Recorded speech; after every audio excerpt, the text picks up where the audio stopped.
I don't think it's in the best interest of hockey or Hockey Canada for this organization to be destroyed. I don't think that a mass exit, if all the board were to resign and if all of senior management to be replaced, who would they be replaced with? What will that mean for hockey? How will that impact the boys and girls?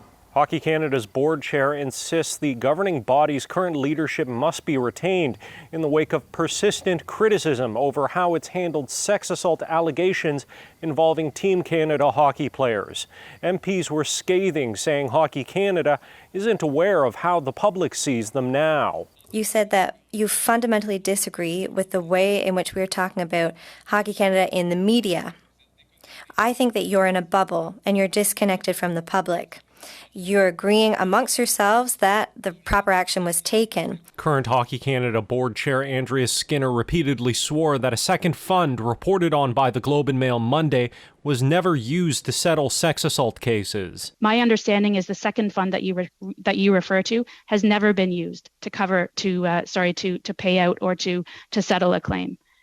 That's the Participant Legacy Trust Fund. But MPs say that contradicts sworn affidavits made by Hockey Canada's own chief financial officer to an Alberta court. He stated the trust was established to fund claims made against the Canadian Hockey Association for matters including but not limited to sexual abuse. It would seem to me then that sexual abuse and sexual assault were potential claims that could be settled under this fund. MPs also wanted answers on what happened at Hockey Canada board meetings, as some decisions weren't fully recorded.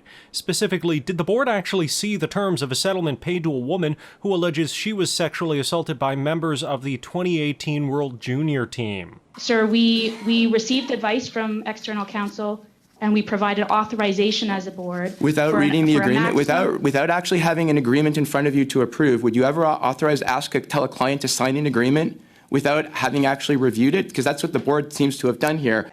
Hockey Canada's current and former chair continued to urge that no leadership change is needed, that current CEO Scott Smith should keep his role. But MPs were left with a sense that rather than being transparent, Hockey Canada is closing ranks. There doesn't seem amongst the witnesses to be a sense of accountability, to be rational and reasonable about what everyone is deeming to be a culture. That sentiment seems to be shared by Sport Minister Pascale Saint-Onge, who says she's supporting an NDP motion to expand the review of Hockey Canada back to 2016. It's four political parties that are representing the entire Canada, and they're unanimous that the management of the alleged gang rapes and multiple gang rapes was totally inappropriate by Hockey Canada.